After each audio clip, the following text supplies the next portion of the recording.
back. Can you look a bit more excited? Okay, yeah. Hi, my name's Paul Kelsall, and I've got reigning world IFMAR champion Davide Ungaro driving my shed. I got. Hi, I'm Joss Hooper, and today Juan Carlos Canasta driving my car. Hi, my name's Alice McGuigan, and today David Ronopak's going to be driving my car.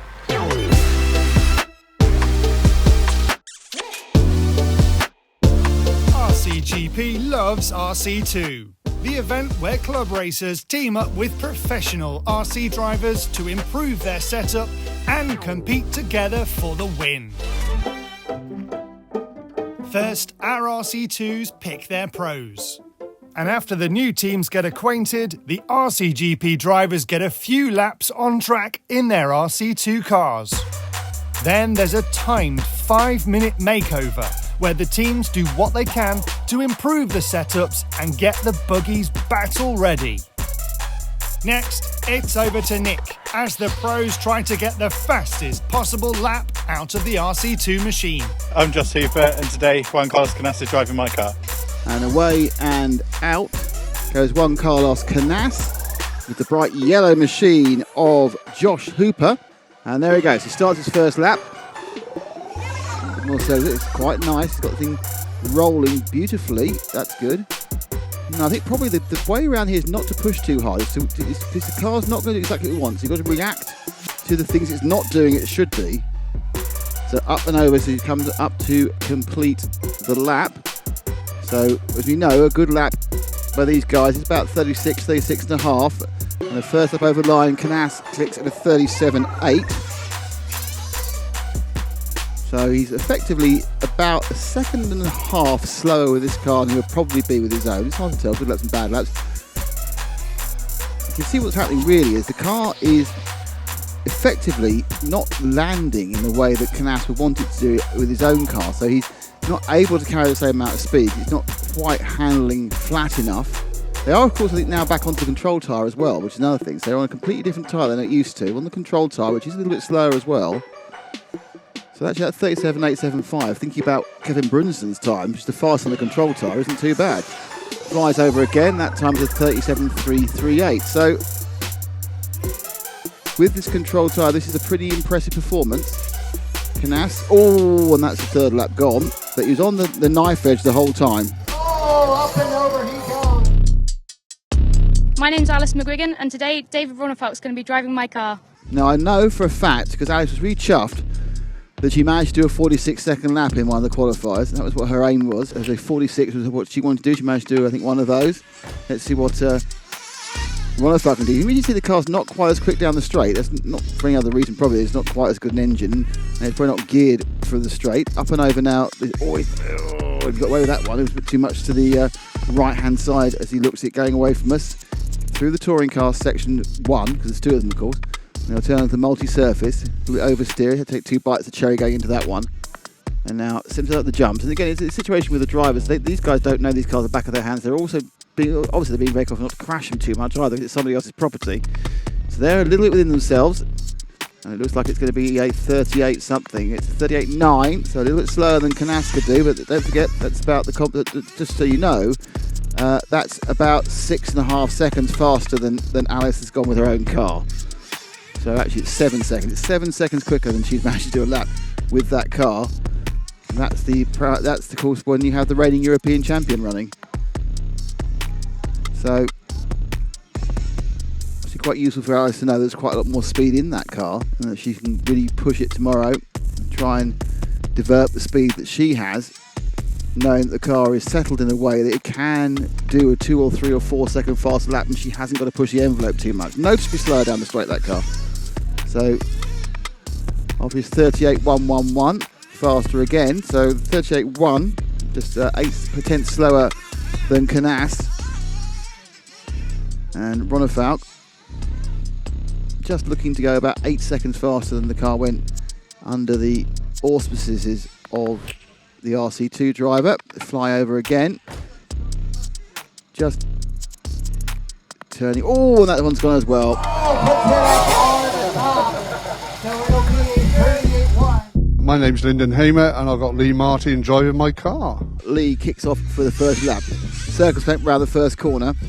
sticks low is what you have to do as you go past the hidden pipe turn, up and over the large tabletop, and now he swings it through the flat AstroTurf sections over the screed. It's pretty good actually. I think Lee's managed to keep this one in command. It's hard, obviously. The pros drive incredibly neatly, so it's not always easy to see how much speed they're carrying, because how much they've clicked back off to get that ease and the speed. But we go across on a 38 flat, so it's already slightly quicker than ours. So really push it too hard there. So a bit sort of halfway house there for the final lap. The third lap, this is at the time lap he gets to go across the timing again, up on 2 wheels slightly. Lee now looking to take a bit of a faster run over the tabletop. He's not too far away from Canassi's time, because it's a combined time between him and his RC2 pal or count. Up they drive.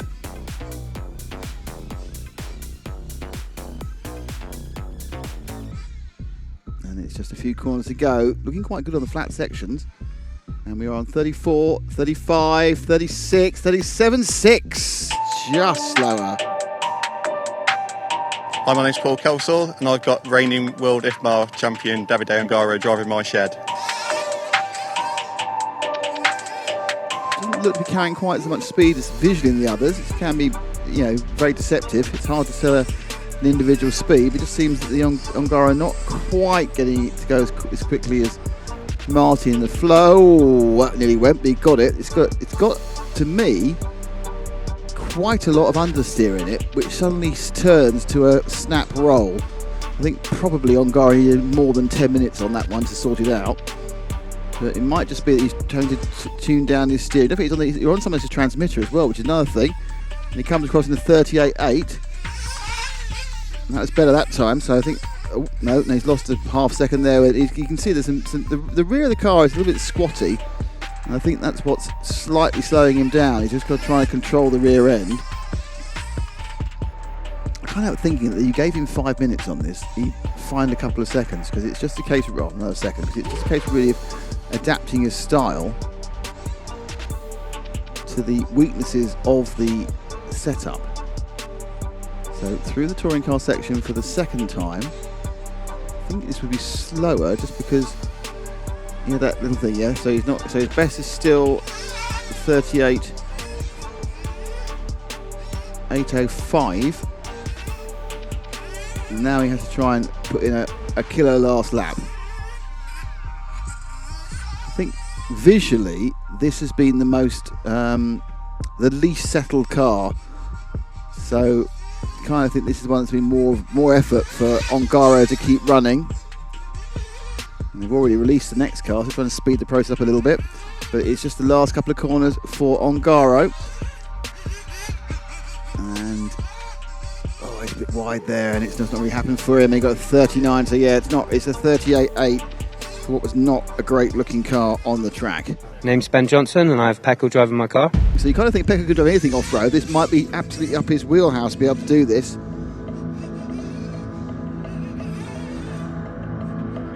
Up and over the tabletop. Car looks a little bit more settled. I don't think Ongaro enjoyed his 3 laps that much. There's a lot more work he needs to do on that car. This one looking a little bit better. In fact, look at Pecco's already taking those sort of very tight 10th lines around the outside of the pipes in the middle section. Flies over the old mud. Comes down, not an overshoot on sight. So this car, again, looking a little bit more flat. Oh, that was going to be good, that one. And he just lost it, and he's himself and irritated himself. But luckily, he can start his second lap after his first 40.4 with a roll. Fighting all the way. It bounced left, bounced right, but he got the thing pointing in the right direction. I think Pecco's decided to really go for this.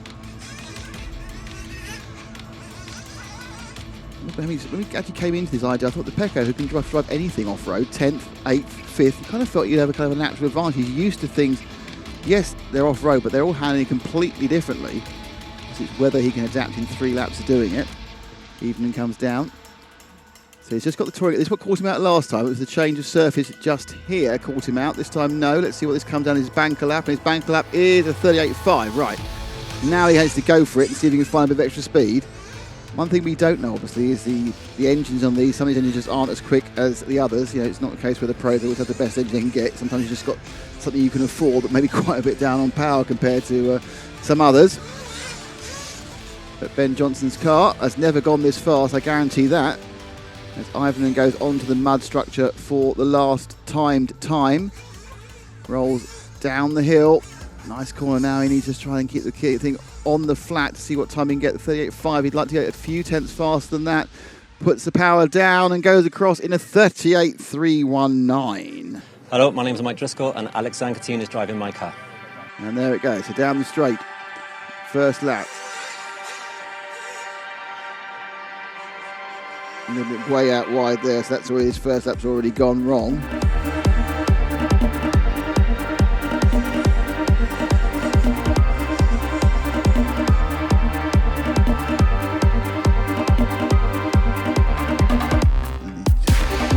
Two wheels again. So this thing's not really been designed to dial out the grip roll.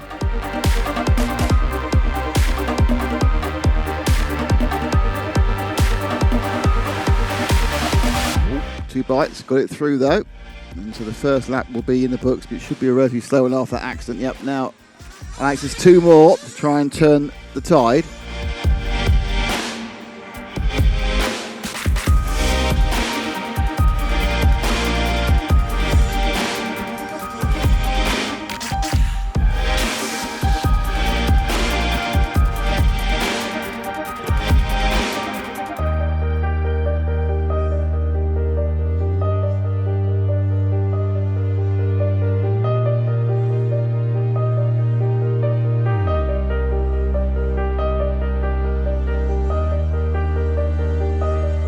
Good one, 38.2, unspectacular, but still quite swift. So, I mean, he's driving my Arca. I mean, exactly the same car as he's normally driving, of course, just with the green body shell and RCGP now with the white body shell. But that 38.2 is putting him currently into fourth overall at this point.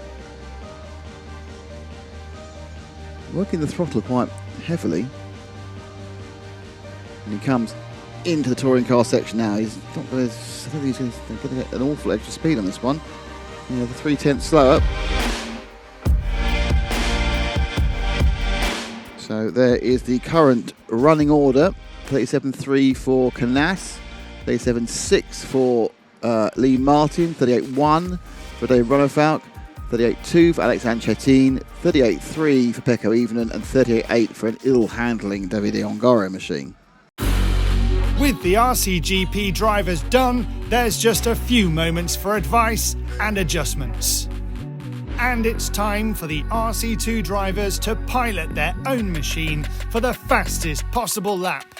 And whichever team's combined fastest laps are quickest will take the RCGP Loves RC2 title. The thing to remember is that your fastest driver, which is the Canas Hooper machine, has a approximately 0.3 of a second advantage over Lee Martin Linden Hammer, the Johnson Evening machine.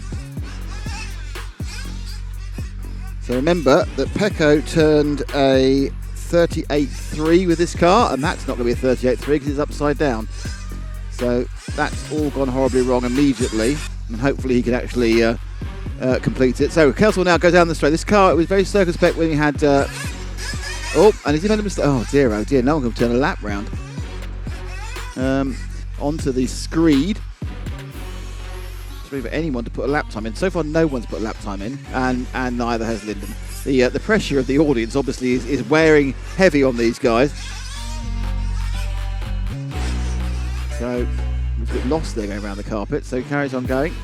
But he's going to get the fastest time even with the accident. Okay, right, so it's good for over the fire grate. Looking a bit better now for the Hooper machine. He got away with a bit of a kiss on the barriers. Comes onto the inner section, and again, that's not where the track is, but he didn't roll over, so that's good. Onto the screed. Look at an awful lot of pressure for these guys. That's been watched by everybody and filmed. You know, it's not like just I'm going out for a couple of laps with a mate down the park. Suddenly you're the centre of attention, so not only are you expected to perform, you've seen how fast the car can go in someone else's hands, and now we're expected to replicate it. Okay, this looks like a reasonable lap He's got a 44.7. The current leader is the Kelsall car, which of course was last in the pros driving with Ongaro. So obviously Kelsall's used to a car that's quite evil handling. Alice, so far 48 is her best lap. She has on a 46, she said. Oh, that's not going to be it. So Alice up and over. Oh, so there's all sorts of carnage happening behind her, but she's actually keeping the work car all four wheels down. And then to drop down, brake hard for the left-hander, and then you go on the flat section. That was different underneath the markers and over the line, and she has got a finish. 42.7. Paul Kelsall has put his partnership with David Ongaro possibly to the top. Well, with all the combined times totalled, it's true. A lightning-fast Paul Kelsall brings up the crashing David Ongaro's time to take the win, with Juan Carlos Canas, Joss Hooper on second, and Pecco Ivanen and Ben Johnson completing the podium. Davide, was that the worst handling car you've ever driven? No, not the worst, yeah. I mean, maybe my first car was worse than this, so yeah. It was an interesting split, everyone, by the way, because Davide was the slowest of the RCGP drivers by quite a way, but luckily, Lightning Paul took the win. So where does your innate speed? You're so much closer to Davide than the other RC2 guys. I don't really know. It's the first time I've raced the car for about 6 months, so it's been a little bit of a while away from the track. I'm also trying to learn to drive right-handed. I'm left-handed, but I'm using a right-handed wheel, so that has its complications as well. But yeah, starting to get there. Really enjoyed it, to be honest. It was helpful just seeing someone else drive it and then call it a piece of. Yeah, it was. So, David, apart from calling it a piece of, what advice have you given to Paul for improving the car? We made some changes on the car and said it was better, so we are happy about this, yes. No, you can tell us, because it's there. So what were the key changes you've made? On the shocks. On the shocks.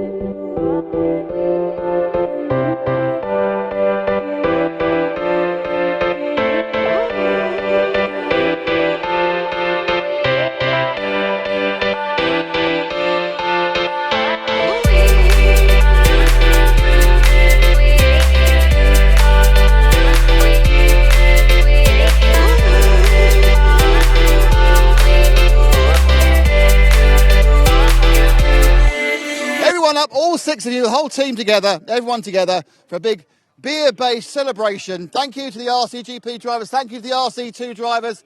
It's been great with you all, and a big hooray!